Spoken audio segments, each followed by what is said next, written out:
Mother Teresa కలకత్తాకు వచ్చినప్పుడు తన మనసు ఒక్కసారిగా ఎంతో వేదనకు గురైపోయింది. కలకత్తాలో అడుగుపెట్టినప్పుడు ఆ మురికి చూసి, ఆ ప్రజలు మురికిలో ఉండడం చూసి తన మనసులో ఎంతగానో వేదన పడిపోయింది.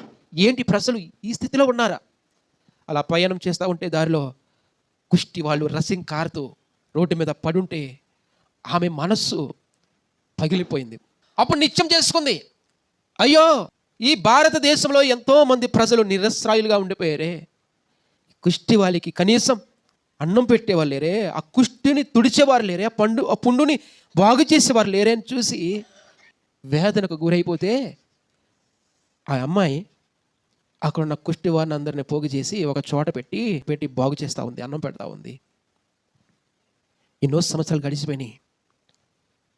ఎంతోమంది కుష్టి వాళ్ళకి ఆశ్రయం ఇచ్చింది. ఎంతోమంది అక్కడ వచ్చి ఆశ్రయం పొందుతూ ఉంటే ఇది ఇరిగిన తెలుసుకున్న మతోన్మాదులు, రే పరాయి దేశం నుంచి వచ్చి ఈ దేశంలో మతం మార్చేస్తుందిరా, ఈ ప్రజలను మాయ చేసి మభ్యపరిచి ఈ ప్రజలను తన మతంలో కలిపేసుకుంటుందిరా, రండి ఆమెని ఈ దేశం నుంచి తరిమేద్దాం అని కర్రలు పట్టుకుని వెళ్ళారు. వెళ్ళి సరిగ్గా ఒక చోట ఒక దృశ్యం చూసి స్టన్ అయిపోయి ఆగిపోయారు.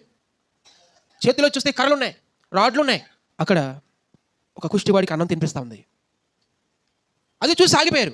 ఇలా తినిపిస్తూ ఉంటే వెంటనే ఆ ముసలి అతను ఒక్కసారిగా అన్నాన్ని మళ్ళీ రివర్స్ కక్కేశాడు. వెంటనే ఆమె 2 దోశలు ఇలా పెట్టింది అన్నం కక్కేస్తుంటే.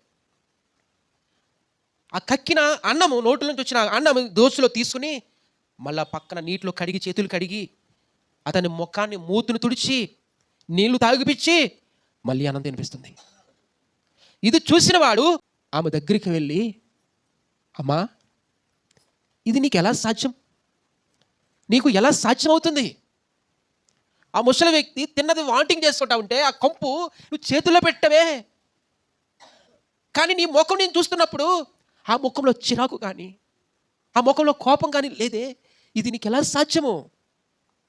అప్పుడు ఆమె చెప్తుంది, అయ్యా ఇది నాకు సాధ్యం కాదు, నిజం చెప్పాలంటే ఇది నాకు సాధ్యం కాదు, ఇది యేసుక్రీస్తే నాకు నేర్పించాడు.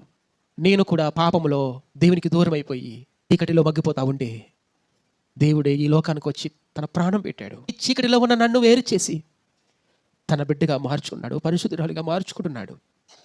దేవుడే ఈ లోకానికి దిగి వచ్చి ఈ పాపిష్టి దానికోసం అంతా చేస్తే నేను సాటి మనిషికి అన్నం తినిపించడం, అతను వాంటింగ్ చేసుకున్నది కడగడం పెద్ద సేవ, ఇది గొప్పతనమా అని ఆమె చెప్పినప్పుడు కర్రలు కట్టెలు అక్కడే పడేసి వాళ్ళు కన్నీళ్లతో తిరిగి వెళ్ళిపోయారు. దేవునందు ప్రియ సహోదరి సహోదరులారా, ఈరోజు మన భారతదేశానికి చదువు వచ్చిందంటే క్రైస్తవుల వల్ల వచ్చింది. ప్రింటింగ్ మిషన్లు వచ్చాయంటే అది క్రైస్తవుల వల్ల వచ్చింది.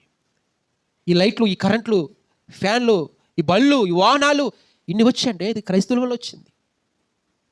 ఇవన్నీ పక్కన పెట్టు, ఈరోజు మనిషికి స్వార్థ వచ్చిందంటే ఎంతో మంది త్యాగం చేస్తే వచ్చింది.